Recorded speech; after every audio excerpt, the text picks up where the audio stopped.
오늘 본문 말씀은 지금으로부터 약 3000년 전에 하나님께서 이사야 선지자를 통해서 이스라엘 백성들에게 주신 귀한 말씀입니다. 당시 이스라엘 백성들의 영적 신앙 상태가 어떤 모습인지를 본문이 잘 보여주고 있습니다. 제가 금년에 1월 달에 특강을 하게 됐는데요. 그 특강에서 미래교회와 현대예배 두 주제를 가지고 특강을 해달라는 요청을 받았습니다. 기도하던 중에 이사야 1장이 제 눈에 크게 들어왔고요. 이 이사야 1장을 읽으면서 하나님께서 저에게 많은 감동을 주셨습니다. 그래서 이 본문을 중심으로 제가 그 특강을 진행했고요. 오늘 여러분과 함께 혹시 우리는 이 말씀을 통해서 볼 때 영적 팬데믹은 아닐까, 그런 한번 점검을 해보는 그런 기회로 삼았으면 하는 마음입니다. 여러분이 아마 2년에 한 번씩 의료보험공단에서 해주는 정기검진을 받으시겠죠. 건강하셔도 받으시죠? 예. 그런 것처럼 우리가 영적으로 건강해도 오늘 본문 말씀을 통해서 한번 점검해 볼 필요가 있다고 생각합니다. 제가 효민교회에 출석을 한 지가 벌써 이제 한 10여 년 가까워오는 것 같아요. 예. 그런데 제가 와서 효민교회를 볼 때 늘 하나님 앞에 감사해요.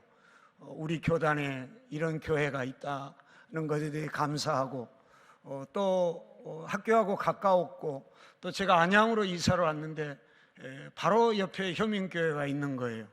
그리고 원로 목사님하고 너무 이제 평소에도 제가 첫 목회할 때부터 알고 지냈기 때문에 출석을 하게 됐는데, 제가 이제 열심히는 못 나왔죠. 부족하지만 이렇게 저렇게 설교 요청이 있어서 설교를 하다 보니까 처음에는 5주 있는 주일만 제가 교회를 왔었습니다. 근데 제가 이렇게 효민교회로 오면서 여러 가지 하나님 앞에 감사한 이유 중에 효민교회는 건강한 교회다. 그게 뭐 그냥 제가 개인적인 기준으로 말씀드리는 게 아니고요. 저는 이제 실천신학자입니다. 하나님의 은혜로 실천신학이라는 전공을 하게 됐는데, 이 실천신학자들 뿐만 아니라 조직신학자들까지 교회가 해야 할 5가지 기능을 교파를 초월해서 말하고 있습니다. 그 5가지가 예배, 교육, 그리고 복음 전파, 코이노니아인 교제, 디아코니아인 섬김, 이렇게 이제 5가지입니다. 여러분 주보에 보시면 제일 뒤에 효민교회가 추구하는 비전이 나와 있는데, 이게 바로 그 5가지 기능입니다. 하나도 빠지지 않았고 하나도 추가되지 않았습니다. 제가 지난 주간에 오늘 설교를 위해서 한 번 더 홈페이지도 들어가 보고, 또 평소에 하시는 목사님의 목회를 통해서 제가 이거가 맞다, 정말 잘하고 계시다, 그렇게 또 한 번 깨닫게 됐습니다. 특히 이제 작년에는 코로나 회복하면서 예배가 회복되는 교회로 담임 목사님이 사역을 하셨고요. 금년에는 목장을 통해서 소그룹을 하고 계시죠.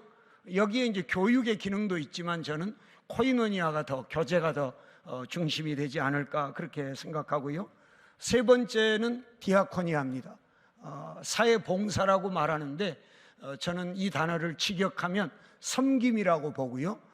예수님이 섬기러 오셨기에 반드시 교회는 섬겨야 합니다. 교회가 사회복지에게 맡겨야지 왜 교회가 사회봉사 활동을 하느냐, 이렇게 생각하는 분들이 있는데 그 차원과는 다릅니다. 그래서 이 디아코니아 섬김이 있어야 되는데, 말로만 하는 게 아니고 효민교회는 연말에는 지역 주민센터와 연계해서 여러분이 섬기고 계시고, 또 기아대책, 또 여러분이 식사당번도 이렇게 하셔서 어려운 분들에게 섬기고 계시는 이런 사역을 제가 알고 있습니다.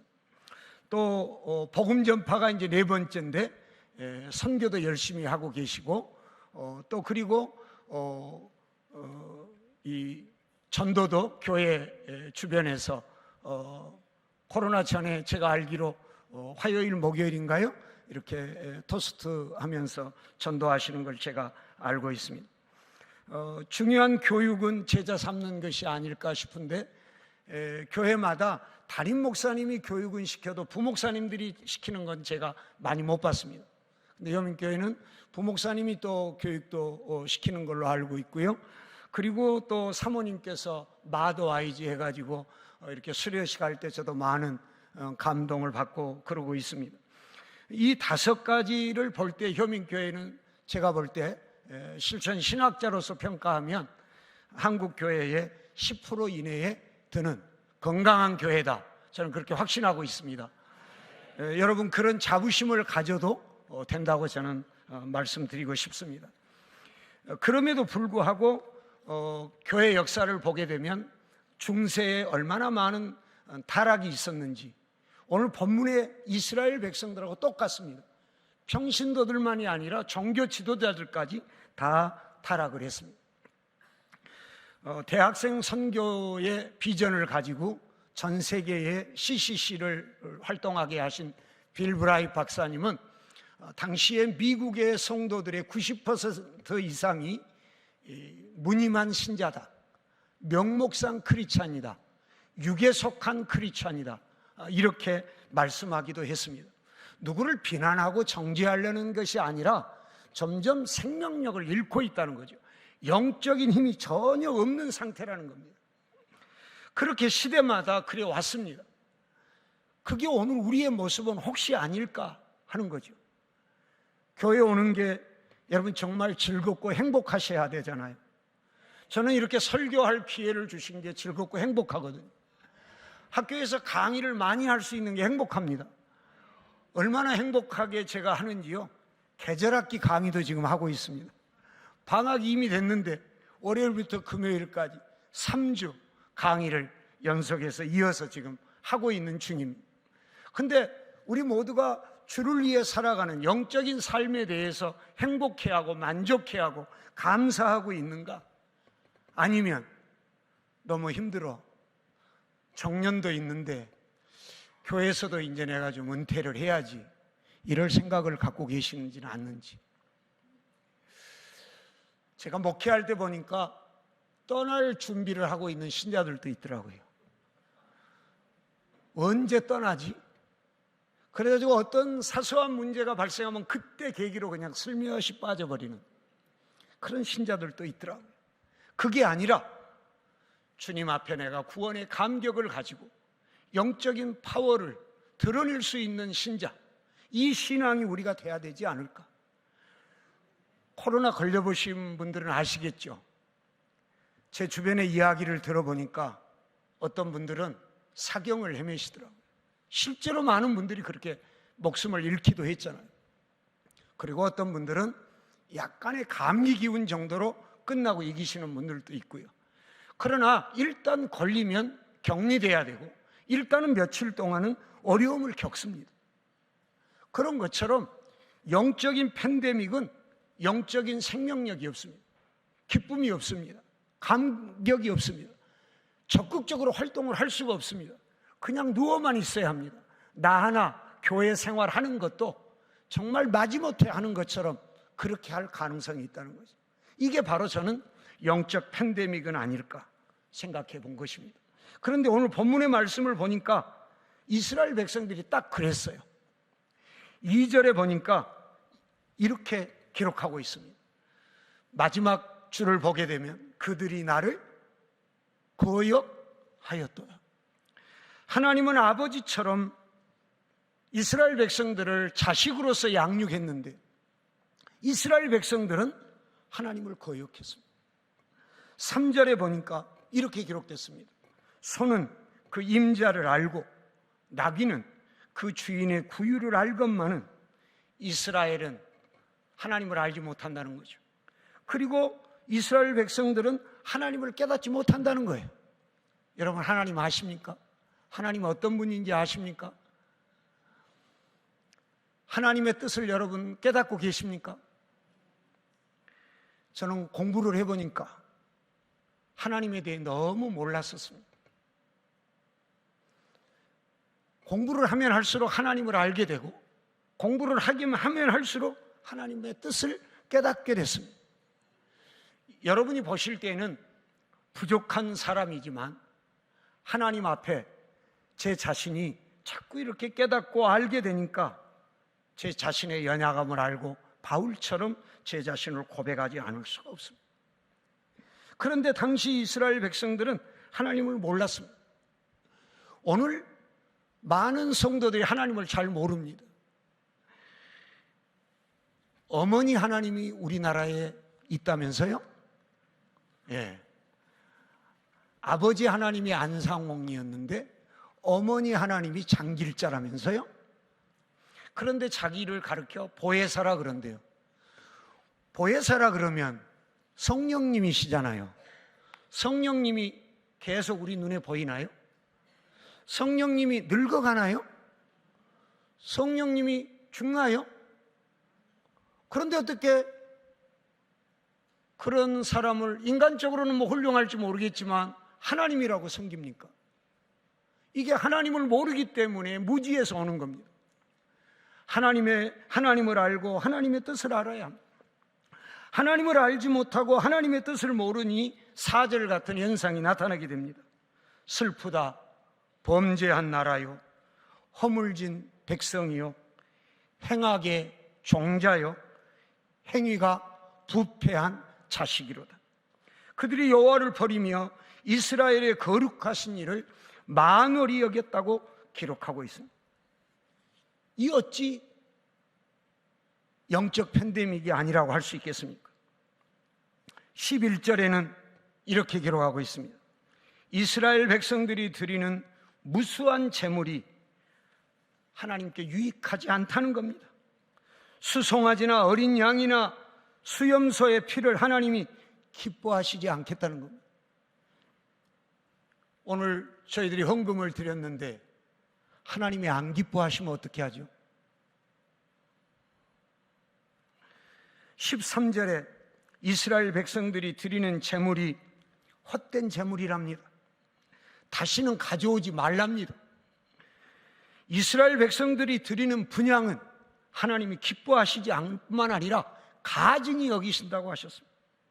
월삭, 안식일, 대회로 모이는 것도 가증하다는 겁니다. 하나님이 차마 견딜 수 없는 상태에 이르렀다는 겁니다. 이들이 종교의 모습이 없는 거 아닙니다. 있는데 하나님이 전혀 기뻐하시지 않는다는 겁니다.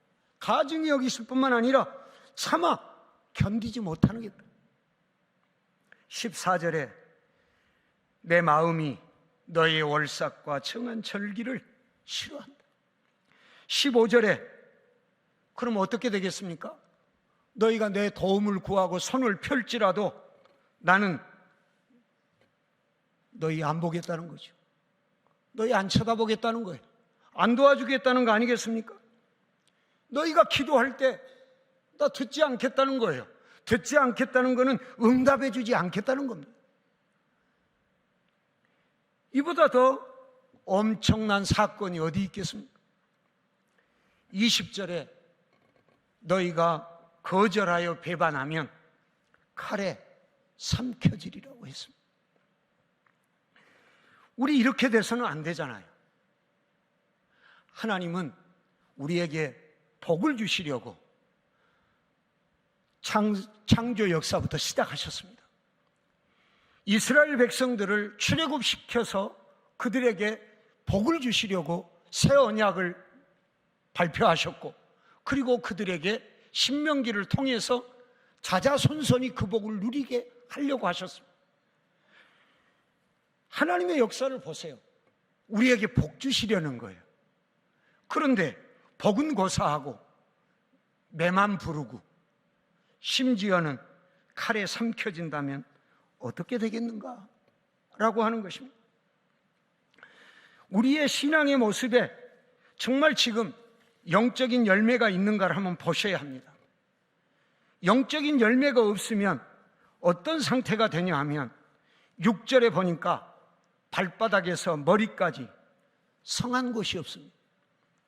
상한 것과 터진 것과 새로 매맞은 흔적뿐이라는 겁니다. 여러분, 우리의 신앙의 모습이 하나님 보실 때 이러면 되겠습니까? 이 말씀은 영적인 모습이 없다는 겁니다. 칭찬받을 게 없다는 겁니다. 복받을 일이 없다는 거예요. 이렇게 되면 안 되지 않습니까, 여러분? 7절에 보니까 너희 땅은 황폐했고 너희의 성읍은 불에 탔고 너희의 토지는 너희 목전에서 이방인에게 삼켜졌고 이방인에게 파괴됨 같이 황폐했다라고 말씀했습니다. 우리가 주의 이름으로 하늘에 쌓는다고 했는데 그게 다 헛수고면 어떻게 합니까? 이거는 안 되잖아요. 8절에는 이렇게 기록하고 있습니다. 딸 시온은 포도원의 망대같이 참외밭의 원두막같이 에워싸인 성읍같이 겨우 남았다고 했습니다. 포도원에는 포도가 많이 열매 맺고 익어가야 되잖아요. 참외밭에 노란 참외들이 익어야 되잖아요. 그런데 포도는 안 보여요. 참외는 안 보여요. 망대와 원두막만 있어요. 우리의 신앙 모습이 박사, 교수, 목사, 장로, 권사, 집사 이런 것만 보이고 영적인 열매가 안 보여요. 저 사람이 주를 위해 무엇을 했는지, 하나님 나라를 위해 무엇을 했는지 안 보인다면 이거는 영적 팬데믹이죠. 그런데 하나님은 이스라엘 백성들을 사랑하시고 이들을 통해서 역사를 이루시기를 원했기에 오늘 본문에서 하나님은 이들에게 이 팬데믹에 걸리지 않도록 이겨낼 수 있도록 방법을 제시해 주셨습니다. 저는 그게 바로 10절이라고 생각합니다. 10절을 같이 한번 합독해 보도록 하겠습니다. 너희 소돔의 관원들 여호와의 말씀을 들을지 너희 고모라의 백성아 우리 하나님의 법에 귀를 기울일지어다. 아멘. 여러분, 여호와의 말씀을 들으십니까? 하나님의 법에 귀를 기울이십니까? 정말 아멘이십니까? 그럴 수 있기를 바랍니다. 오늘도 제가 와서 주보를 보니까 이독하신 권사님, 일독하신 분들 이렇게 명단이 쭉 기록이 되어 있네요. 이게 바로 효민교회가 건강한 교회라는 증거입니다. 여러분, 성경을 일독하는 거를 한 번도 평생 안 해보고 천국 간다면 어떻게 되죠? 목회자들이 그렇게 인도 안 해주면 성도들은 안 하고도 가는 줄로 당연히 알고 그렇게 가겠죠. 저는 제자들에게 그렇게 말합니다. 신학하는 동안 최소 30독 이상 하라. MDB까지 할 동안 신학과 합쳐서 100독 이상 하라. 이번 학기 종강할 때 학생 한 명이 저에게 앞으로 저하고 안 만날 수도 있고 MDB 과정이면 이제 끝나고 목사가 되는데 한 가지만 딱 부탁하신다면 뭘 이야기해 주시겠냐고 질문을 하더라고요. 성경을 사랑해라. 하나님의 말씀을 들으라. 하나님의 말씀에 귀 기울이라는 겁니다. 여러분, 성경을 읽으셔야 합니다. 저는 아직도 삼시 쉐끼입니다. 하루에 3끼를 꼭 먹습니다. 네, 꼭 밥을 먹지는 않지만 뭐라도 3끼를 챙겨 먹습니다. 그게 저의 건강의, 육체의 건강의 비결입니다. 제가 하나님의 은혜로 20년 넘게 성결대학에서 가르치고 이제 딱 2학기 남았습니다. 은퇴까지. 그런데 제가 20년 넘게 성결대에서 버텨낼 수 있었던 것은 뭘까? 물론 하나님의 은혜지요. 그러나 제가 성경을 가까이 하는 거라면 그거 유일하게 하나 있지 않을까? 그래서 제 강의는 원칙은 똑같지만 적용하는 말씀이 매 학기 학생들에게 다르게 증거되고 있습니다. 제 전공으로 박사학위를 받으면 학부 때부터 만나면 10번 이상 저를 만납니다. 그 학생들에게 똑같은 이야기 한다면 따라오겠습니까? 하나님의 말씀을 저는 늘 읽습니다. 그 말씀이 저의 영의 양식입니다. 강의하기 위해서 읽는 게 아니라, 설교하기 위해서 읽는 게 아니라 내 영적인 양식으로 매일 읽습니다. 요즘은 학교 교수님들을 안 뽑아줍니다. 재정 문제 때문에. 그래서 강의를 너무 많이 합니다. 고등학교 선생 때로 제가 돌아간 것 같습니다. 예. 그래서 요즘은 그렇게 할 수가 없습니다. 물리적으로. 그런데 제가 한 3년 전까지만 해도 오전에는 강의를 안 했습니다. 왜? 성경 읽고 성경 공부하려고. 그것이 저로 하여금 여기까지 오게 한 겁니다. 나는 여러분이 성경을 부지런히 읽기를 바랍니다. 그리고 그 성경이 여러분의 삶의 신앙생활의 기준이 되시기를 부탁합니다. 여러분이 처음 교회에 오셨을 때는 부모님 따라왔으면 부모님이 기준이 될 수 있겠죠? 그러나 누가 전도했으면 나를 전도해 준 분이 기준이 되겠죠. 여러분, 목사님을 통해서 성경을 배우고 그거는 기준이 좋아요.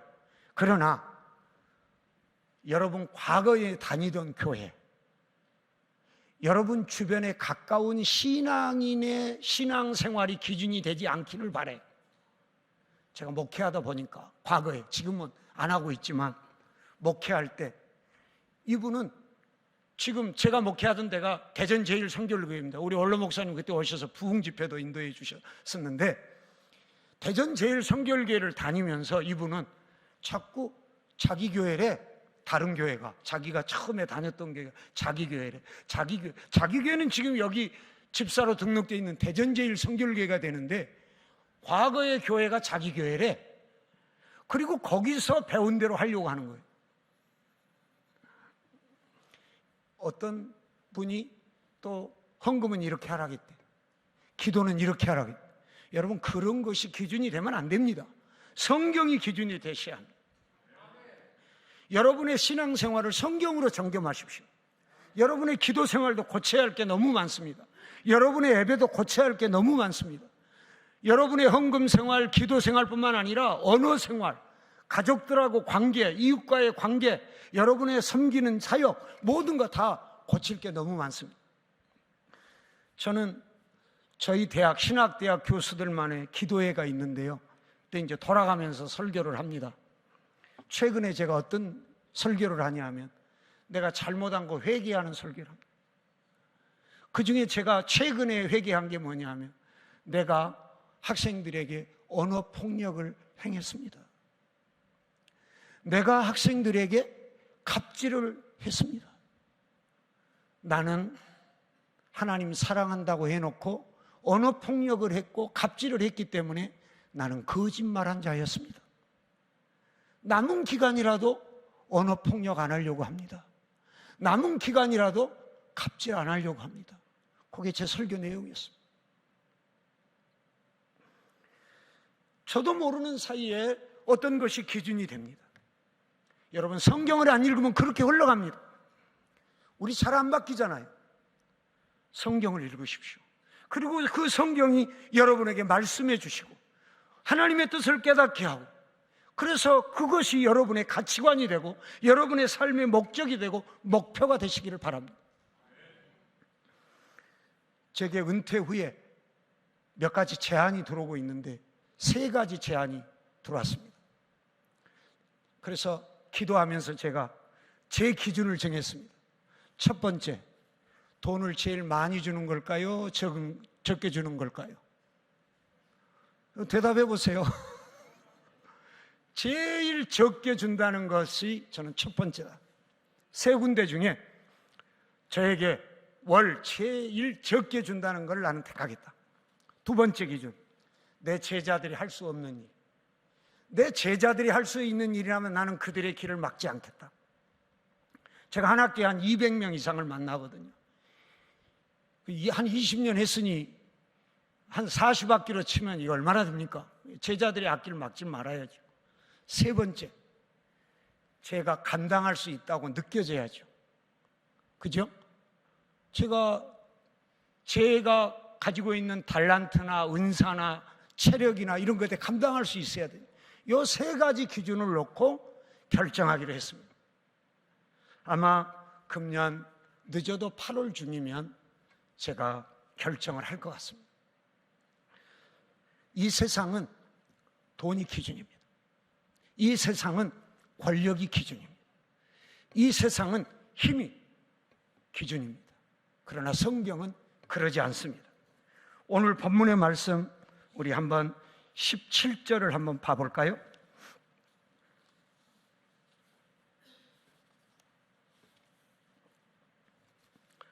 선행을 배우며 정의를 구하며 학대받는 자를 도와주며 과를 위하여 신원하며 과부를 위하여 변론하라 하셨느니라. 여러분, 근데 이게 뭐가 전제돼야 되냐면 18절이 전제돼야 가능한 일입니다. 18절도 볼까요? 같이 한번 합독해 볼까요? 여호와께서 말씀하시되 오라 우리가 서로 변론하자. 너희의 죄가 주홍 같을지라도 눈과 같이 희어질 것이요 진홍같이 붉을지라도 양털같이 희게 되리라. 아멘. 회개가 전제돼야 합니다. 성경을 읽으면 회개하게 하더라고요. 하나님은 저에게 그렇게 하셨습니다. 오늘 아침에도 회개하게 하셨습니다. 뭘 회개했냐? 아까 지금 선택하는 과정 속에 한 일이 제 눈을 좀 멀게 했어요. 그래서 기도보다 성령보다 앞섰더라고요. 그래서 오늘 아침에 성경을 읽다가 제가 회개했어요. 하나님, 역시 민장배 육에 속할 때가 많네요. 뭐 예쁘다고 여기까지 인도해 주셨습니까? 네, 그리고 회개했어요. 다시 회개합니다. 다시 제가 기도하고 성령의 인도하심에 순종하겠습니다. 그렇게 회개했습니다. 여러분, 우리는 대개 감정적인 회개를 합니다. 다시 말하면 죄책감이 들 때 입술로 고백하는 회개만 합니다. 그러면 절대로 17절처럼 변화될 수 없습니다. 성경을 읽다가 설교를 듣다가 하나님의 말씀이 내게 들려주셔야 합니다. 내 잘못된 것을 깨닫게 해주셔야 합니다. 그럴 때 우리는 변화가 있는 회개를 합니다. 회개는, 진정한 회개는 양심의 가책으로 끝나거나 입술로 고백하고 끝나면 안 됩니다. 돌아서야, 그 길을 다시는 걸어가지 않아야 진정한 회개입니다. 그게 언제 가능하냐? 하나님이 내게 말씀해 주실 때 가능합니다. 끊임없이 여러분이 성경을 가까이 하고 그 말씀을 여러분이 읽고 묵상할 때 하나님은 여러분에게 끝없이 회개를 촉구할 것입니다. 회개하십시오. 그러면 여러분의 삶이 변화될 것입니다. 저는 최근에 개근거지라는 말을 들었습니다. 너무 마음이 아픈 거예요. 개근거지. 여러분 대부분은 개근을 자랑스럽게 여기셨잖아요. 개근상. 실제로 초등학교, 중학교, 고등학교 졸업할 때 사전 같은 거 이렇게 선물로 받으셨잖아요. 근데 지금은 네 부모 가난해가지고 해외여행도 못 가지. 그러니까 너 학교만 꾸역꾸역 오지. 그 표현이 개근거지래요. 이거 누가 그렇게 가르쳤겠어요? 성경이 아닌 세상의 기준으로 보니까 문제가 되는 거예요, 여러분. 오히려 우리는 우리의 자녀들에게 야, 공부 못하는 애하고 좀 더 같이 지내. 뭔가 육체적으로 정신적으로 장애를 가진 애들 네가 좀 돌봐줘. 우리 이렇게 말해야 되는 거 아닌가요? 저는 중학교 2학년 때 정말 좋은 짝을 만났어요. 제가 반찬을 못 사가니까 이 친구가 자기 엄마한테 이야기를 해가지고 반찬을 제 것까지 싸오는 거예요. 그게 얼마나, 그때는 모르고 그냥 얻어먹었는데 세월이 지나면 지날수록 그 친구의 그 사랑을 잊을 수가 없어요. 예수님은 이 땅에 오셔서 물론 종교 지도자들도 만나고 부자도 만나셨지만 당시에 소외된 자들, 세상 종교 지도자들이나 세상 뭔가 권력을 갖고 부자고 이런 사람들이 멀리한 그런 사람들, 주로 귀신 들리고 병 들고 그 누구도 찾아보지 않은 그런 사람들을 향했습니다. 여러분, 야고보서 5장도 읽어보세요.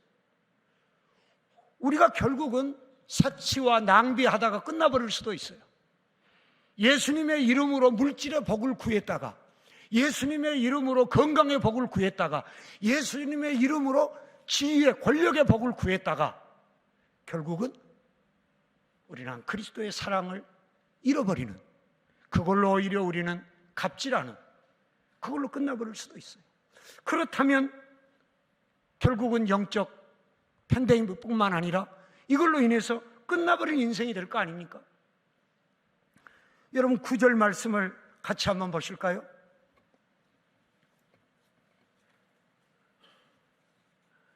만군의 여호와께서 우리를 위하여 생존자를 조금 남겨두지 아니하셨다면 우리가 소돔 같고 고모라 같았으리로다. 나는 효민교회가 생존자, 남겨둔 자 같은 교회가 되기를 소망해 봅니다. 여러분이, 제가 그런 자가 됐으면 하는 바람입니다. 어느 시대든지 아무리 악해도, 아무리 영적으로 타락해도 구루터기는 있었습니다. 소돔과 고모라 때에도 살아남은 자가 있었습니다. 이스라엘 백성들 영적 팬데믹에 완전히 빠져 있었지만 거기도 생존자가 있었습니다. 한국교회 어둡다고 말하지 말고, 부정적으로 말하지 말고 내 자신이 생존자가 되자는 겁니다. 그 목표를 오늘 저와 여러분이 가졌으면 합니다. 그러기 위해서 나는 여러분이 하나님의 말씀을 가까이 하시기를 소망합니다. 성경이 세계에서 가장 많이 발행되고 가장 많이 팔리고 있습니다. 그런데 가장 많이 안 읽히는 책입니다. 여러분과 저 때문에 이 말이 없어지면 좋겠습니다. 가장 많이 발행되고 팔리고 가장 많이 읽혀지는 책으로 증거됐으면 좋겠습니다.